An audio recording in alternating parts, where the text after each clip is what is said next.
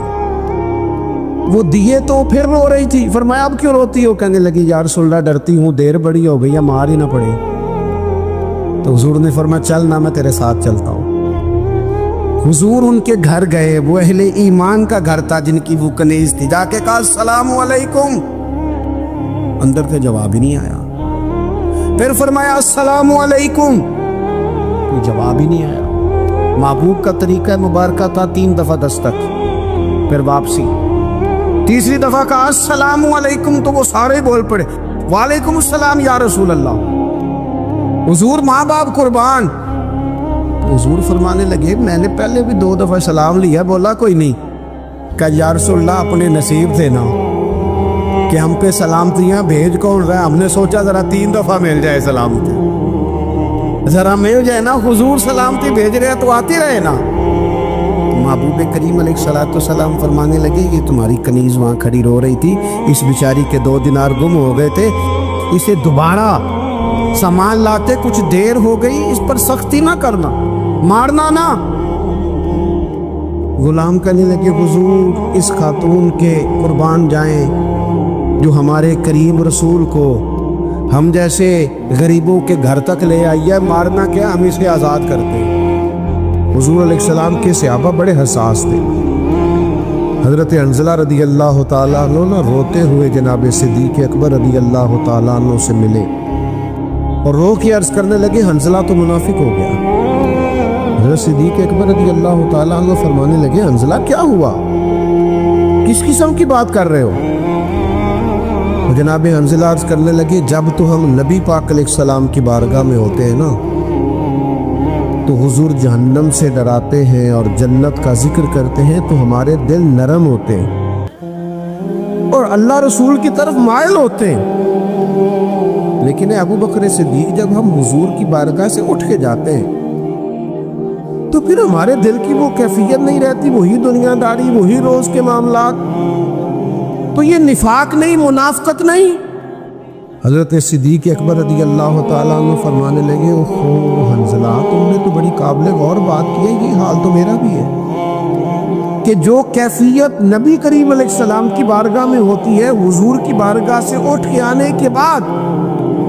وہ کیفیت نہیں ہوتی۔ یہ حساسیت دیکھیے ذرا، یہ جامع ترمذی میں موجود ہے، حضرت جناب سیدنا ابو بکر صدیق رضی اللہ تعالیٰ عنہ حضرت حنظلہ رضی اللہ تعالیٰ عنہ کا بازو تھام کے انہیں حضور کی بارگاہ میں لے گئے، کہ یا رسول اللہ صلی اللہ تعالیٰ علیہ وسلم ان کی بات سنیے۔ تو حضرت حنظلہ عرض کرنے لگے یا رسول اللہ مجھے لگتا ہے میں تو منافق ہو گیا ہوں، جب تک آپ کی بارگاہ میں بیٹھا رہتا ہوں آپ جنت دوزخ کا ذکر کرتے ہیں، دل نرم رہتا ہے، اللہ کی طرف مائل رہتا ہے، لیکن حضور جب اٹھ کے یہاں سے جاتے ہیں وہی دنیا داری، وہی حال۔ یہ دیکھو حساسیت کیسی ہے تقوی کے بارے میں، یہ حساسیت اپنے دل کی کیفیت کے بارے میں، اپنی روحانیت کے بارے میں، اپنی باطن کے بارے میں، یہ جب تک کیفیت نہ ہو، حساس نہ ہو انسان، تو تقوی کے اعلیٰ معیار تک کیسے پہنچے گا؟ نبی پاک علیہ السلام نے فرمایا سنو، اگر تمہاری وہی کیفیت رہے نا ہر وقت جو میری بارگاہ میں رہتی ہے، تو فرمایا پھر تمہاری مجلسوں میں بھی، تمہارے بستروں میں بھی اور تمہارے رستوں میں بھی اللہ کے فرشتے آ کے تم سے مصافحہ کریں۔ لیکن فرمایا یہ وقت وقت کی بات ہے، انسان کی کیفیت ہمیشہ ایک جیسی نہیں رہتی، لیکن یہ حساس مزاج صحابہ کا، ہم پیسوں کا تو حساب کرتے ہیں آج کل کتنے ہیں اور کتنے کم ہو گئے، سٹیٹس کا تو حساب، اور نوجوان اور بھی کوئی حساب کرتے ہیں، میرے ویوز کتنے ہیں، لائکس کتنے، تصویریں کتنی کھینچتا ہوں، ایک دوسرے پوچھتے ہیں تو نے میری تصویر نہیں دیکھی، اور خدا کے بندے بس کر دیں، ساری زندگی کیا ساری دنیا موبائل کے اندر ہی آ گئی ہے، اور بھی غم ہے زمانے میں محبت کے ساتھ، اور بھی بڑے کام ہیں موبائل کے علاوہ بھی کرنے والے، تو میرے بھائی ذرہ ذرہ نیکی کا خیال کریں، حساس بنائیں اپنے آپ کو، یہ بے احتیاطی بے اعتدالی نقصان دے، تو کرے کہ آج اس سے معاملات بہتر ہو جائیں گے، حال کیا ہے، کہاں سے شروع کریں، کون سی کیفیت لے کے آئیں؟ تو پہلا سبق آپ کی خدمت میں روحانیت کی مضبوطی کے لیے عرض کروں گا کہ یہ اگر احساس پیدا ہو جائے، آپ محتاط ہو جائیں، ذرہ ذرہ سوچنے لگے، پہلی بات سبب کے طور پر یہ ہے کہ اپنے رب کی بارگاہ میں کثرت سے استغفار کریں، اکیلے بیٹھ جائیں، توبہ کریں، اللہ کے حضور توبہ کریں۔ نبی پاک علیہ السلام نے فرمایا تمام انسان گناہگار ہیں، یہ انبیاء کو نکال کے بعد شارحین فرماتے ہیں جو کہ نبی تو معصوم ہوتے ہیں نا، فرمایا سب گناہگار ہیں لیکن بہترین گناہگار وہ ہے جو اللہ کے حضور توبہ کرتا ہے گناہگار پر بڑا بہترین ہے، بہترین گناہگار وہ ہے جو اللہ کی بارگاہ میں توبہ کرتا، توبہ کریں، اس کے حضور آئیں، رجوع لائیں، اور حضور قلب کے ساتھ، اچھی نیت کے ساتھ، اور اگر ہو سکے تو اپنے گناہ کا اعتراف کر کے، یا اللہ میں بھول گیا تھا، یا اللہ مجھ سے غلطی ہو گئی، اے اللہ نفس غالب ہو گیا، مالک میرے اندر یہ بات میری ناجائز خواہش نے پیدا کر دی، مجھ سے درگزر فرما۔ لیکن حضور جب اٹھ کے یہاں سے جاتے ہیں وہی دنیا داری، وہی حال، یہ دیکھو حساسیت کیسی ہے تقوی کے بارے میں، یہ حساسیت اپنے دل کی کیفیت کے بارے میں، اپنی روحانیت کے بارے میں، اپنی باطن کے بارے میں، یہ جب تک کیفیت نہ ہو، حساس نہ ہو انسان، تو تقوی کے اعلیٰ معیار تک کیسے پہنچے گا؟ نبی پاک علیہ السلام نے فرمایا سنو، اگر تمہاری وہی کیفیت رہے نا ہر وقت جو میری بارگاہ میں رہتی ہے، تو فرمایا پھر تمہاری مجلسوں میں بھی، تمہارے بستروں میں بھی، اور تمہارے رستوں میں بھی اللہ کے فرشتے آ کے تم سے مصافحہ کریں۔ لیکن فرمایا یہ وقت وقت کی بات ہے، انسان کی کیفیت ہمیشہ ایک جیسی نہیں رہتی، لیکن یہ حساس مزاج صحابہ کا، ہم پیسوں کا تو حساب کرتے ہیں آج کل کتنے ہیں اور کتنے کم ہو گئے، سٹیٹس کا تو حساب، اور نوجوان اور بھی کوئی حساب کرتے ہیں، میرے ویوز کتنے ہیں، لائکس کتنے، تصویریں کتنی کھینچتا ہوں، ایک دوسرے پوچھتے ہیں تو نے میری تصویر نہیں دیکھی، اور خدا کے بندے بس کر دیں، ساری زندگی کیا ساری دنیا موبائل کے اندر ہی آ گئی ہے، اور بھی غم ہے زمانے میں محبت کے ساتھ، اور بھی بڑے کام ہیں موبائل کے علاوہ بھی کرنے والے، تو میرے بھائی ذرہ ذرہ نیکی کا خیال کریں، حساس بنائیں اپنے آپ کو، یہ بے احتیاطی بے اعتدالی نقصان دے، تو کرے کہ آج اس سے معاملات بہتر ہو جائیں گے، حال کیا ہے، کہاں سے شروع کریں، کون سی کیفیت لے کے آئیں؟ تو پہلا سبق آپ کی خدمت میں روحانیت کی مضبوطی کے لیے عرض کروں گا کہ یہ اگر احساس پیدا ہو جائے، آپ محتاط ہو جائیں، ذرہ ذرہ سوچنے لگے، پہلی بات سبب کے طور پر یہ ہے کہ اپنے رب کی بارگاہ میں کثرت سے استغفار کریں، اکیلے بیٹھ جائیں، توبہ کریں، اللہ کے حضور توبہ کریں۔ نبی پاک علیہ السلام نے فرمایا تمام انسان گناہگار ہیں، یہ انبیاء کو نکال کے بعد شارحین فرماتے ہیں جو کہ نبی تو معصوم ہوتے ہیں نا، فرمایا سب